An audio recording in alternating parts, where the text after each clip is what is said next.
Tu nous en as parlé tout à l'heure, les PME sont vraiment créatrices d'emplois dans notre pays et elles n'ont souvent pas les moyens, malheureusement, de mettre en place des plans de formation très développés.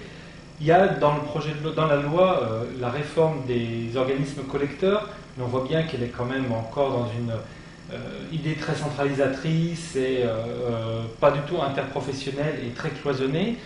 Et à ton avis, justement, on voit bien que les PME sont proches des territoires et comment pouvons-nous à la fois aider les PME à développer des plans de formation ambitieux pour avoir les compétences dont elles ont besoin, permettre aux salariés d'être dans ces PME et de trouver leur place dans ces entreprises et en même temps bénéfice du développement des territoires. Comment on peut faire ça et comment on peut envisager ce travail-là? Alors, d'abord, il faut dire que l'accord national interprofessionnel, il fait un pas par rapport à ça. C'est-à-dire qu'il inscrit dans l'accord national la nécessité pour les organismes collecteurs de jouer la solidarité.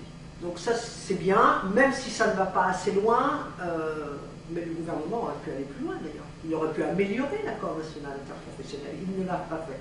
Donc là, il y a quelque chose sur lequel il faut effectivement travailler. Les outils, ils existent, il faut leur donner les moyens de fonctionner. Aujourd'hui, entre les OPCA, les organismes collecteurs, des grandes branches professionnelles qui ont des moyens, et les organismes collecteurs des petits, des petites entreprises, et surtout de l'interprofessionnel, c'est-à-dire des métiers qui n'ont pas beaucoup de moyens, je pense au métier de l'artisanat, au métier de bouche, etc., il y a un décalage énorme. Donc, il faut que l'État, que le gouvernement, y rétablisse cet équilibre, puisqu'on sait que les besoins les plus importants, ils sont dans les petites entreprises, puisqu'on sait que l'argent va plutôt aux grosses entreprises. Eh bien, il faut rééquilibrer, et là, c'est le problème de la solidarité nationale. Donc, il faut effectivement que l'État, plutôt que d'aller chercher des noises aux régions sur le PRDF, eh bien, il peut jouer ce rôle de régulateur dans le versement des fonds. À partir de là, l'une des questions qui est posée, c'est la recentralisation des OPCA. Ça d'ailleurs, on a fait des auditions et les gens des OPCA nous l'ont dit. Le risque d'une recentralisation des OPCA, c'est un éloignement des décideurs des organismes collecteurs, qui sont aussi les organisations les partenaires sociaux, qui s'éloignent de plus en plus des besoins de l'entreprise, et particulièrement de la petite et moyenne entreprise, et des besoins des territoires. Donc il faut créer des antennes, comme ça existe aujourd'hui, et il faut au contraire, plutôt que les tuer, les développer, des antennes régionales de ces organismes collecteurs pour justement travailler sur les territoires. Et rien n'empêcherait, dans le cadre des plans régionaux de développement des formations, de mettre autour de la table aussi les OPCA, les organismes collecteurs, pour les faire évoluer sur leur offre de formation. Et ce n'est pas à Paris que les choses vont se régler. Donc plus de proximité pour de meilleures réponses pour les entreprises et pour les territoires. Parce qu'on sait bien aussi que les entreprises, elles font vivre les territoires. Et que dans la logique territoriale, il y a les entreprises et puis il y a aussi la vie des gens. Parce que les gens, si l'écart est trop important entre leur vie personnelle et leur vie professionnelle, ils n'y arrivent pas. Et c'est bien à l'échelon du territoire que ça se règle. Donc, nous, ce que nous voulons, c'est que les organismes collecteurs puissent participer aux discussions dans le cadre de l'élaboration des plans de formation et qu'ils puissent y contribuer à leur mise en œuvre.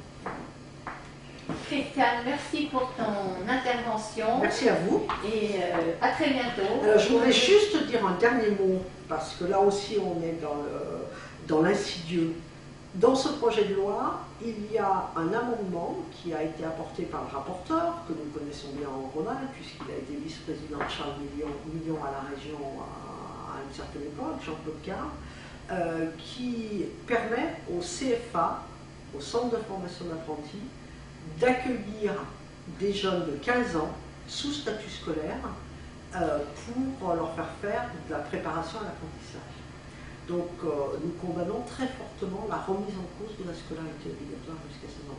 J'y insiste parce que c'est un peu passé inaperçu et je pense que c'est aussi là un point qui a été mis dans cette scolarité obligatoire jusqu'à 16 ans qui est indispensable, même s'il faut faire évoluer les dispositifs de formation, les parcours pour les jeunes, parce que tout le monde n'est pas formaté de la même manière. Mais c'est quand même assez extraordinaire de vouloir faire rentrer sur le marché du travail des jeunes de moins de 16 ans et en même temps de souhaiter que de la part du gouvernement que la durée des cotisations augmente et qu'on travaille 40, 42, 43 ans dans sa vie. Voilà, donc on est là aussi dans un paradoxe et je tenais à le signaler. Alors moi je rajouterai une chose qui va dans ton sens, c'est que nous assistons cette année à une réforme du baccalauréat professionnel en 3 ans. Et donc les élèves qui étaient sous statut BEP sont maintenant sur le bord de la route, exactement. Encore plus de jeunes. Non seulement tous ces jeunes qui ne peuvent pas suivre un baccalauréat à 3 ans, mais aussi tous les jeunes qui ont suivi une formation de BEP se retrouvent sans affectation durant cette rentrée scolaire 2009. Voilà. On marche sur la tête. Exactement. Merci, Christiane. Merci beaucoup, Christiane. Ça va,